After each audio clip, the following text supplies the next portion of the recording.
আজকে আমরা আবার একটি ঐতিহাসিক মোমেন্টে উপস্থিত হয়েছি। সে আমাদের যুব সংগঠন গঠনকল্পে, যার নাম আমরা দিয়েছি জাতীয় যুব শক্তি। আমরা ফ্যাসিবাদী ব্যবস্থার বিলোপ করতে সক্ষম এখনো হইনি। এই লড়াইটা চলমান থাকবে। তেমনি ভাবে নতুন বন্দোবস্ত এবং একটি মর্যাদাকর রাষ্ট্র প্রতিষ্ঠার জন্য যে সংগ্রাম, আগামীর বাংলাদেশের শতকে শতকে এই সংগ্রামের যে ঝান্ডা এবং পতাকা যাদের নেতৃত্বে বাংলাদেশে উঠবে, তারা হলো আগামীর বাংলাদেশের যুব শক্তি। আর সেই যুব শক্তির প্রাণভোমরা আপনারা আজকে আমার সামনে বসে আছেন, এখানে উপস্থিত আছেন বিভিন্ন রাজনৈতিক দলের বিভিন্ন সংগ্রামী নেতৃবৃন্দ, উপস্থিত আছেন গণ অভ্যুত্থানের আমাদের মা এবং বোনেরা, যারা যদি মাঠে না আসতে গণ অভ্যুত্থান সফল হতো না। উপস্থিত আছেন তরুণ যুবরা, যাদের রক্তের উপর দিয়ে বাংলাদেশে একটি নতুন গণতান্ত্রিক প্রক্রিয়ায় প্রবেশ করেছে।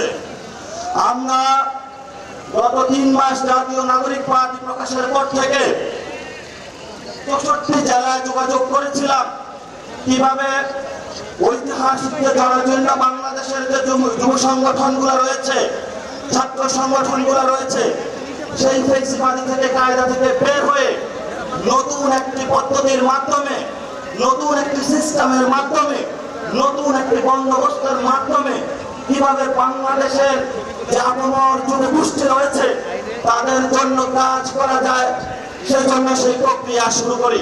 জীবন যতদিন আছে, প্রাণ বায়ু যতক্ষণ শরীরে আছে, বাংলাদেশ রাষ্ট্রের যদি অস্তিত্ব থাকে, জীবনের উপর দিয়ে তারা আগামীর বাংলাদেশকে রক্ষা করে যাবে ইনশাআল্লাহ। সেই কমিটমেন্টের জায়গায় আমাদের আজকে এই জাতীয় যুব শক্তির আহ্বায়ক হিসাবে আমি মনোনয়ন করছি অ্যাডভোকেট মোহাম্মদ তরিকুল ইসলাম। আপনারা সবাই তাকে করতালি দিয়ে বরণ করে নেন।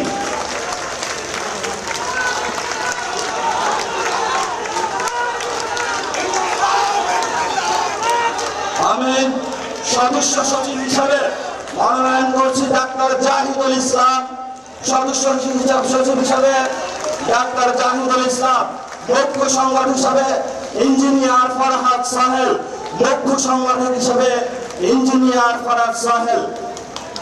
আপনাদের হাতে এই ঐতিহাসিক নেতৃত্বকে তুলে দিলাম, যাদের নেতৃত্বে বাংলাদেশের আনাচে কানাচে থেকে শুরু করে আলেম, নারী, ছাত্র, যুবক সকল শ্রেণী প্রতিনিধিত্ব করে তারা আপনাদেরকে ঐতিহাসিক জায়গায় একটি নতুন বাংলাদেশ দাঁড় করিয়ে দেবে। সেই কমিটমেন্ট আমি আপনাদেরকে দিয়ে যাচ্ছি ইনশাআল্লাহ। আপনারা সবাই তাদেরকে সহযোগিতা করবেন। সবাই হাত তুলে আজকে আমরাও কমিটমেন্ট দেই যে প্রত্যেকটা জায়গায় আমরা ভাই এবং বোন হিসেবে কাজ করব এবং জাতীয় যুব শক্তিকে বাংলাদেশের সবচেয়ে বড় একটি জনগণের শক্তি হিসেবে ইনশাআল্লাহ দাঁড় করাবো।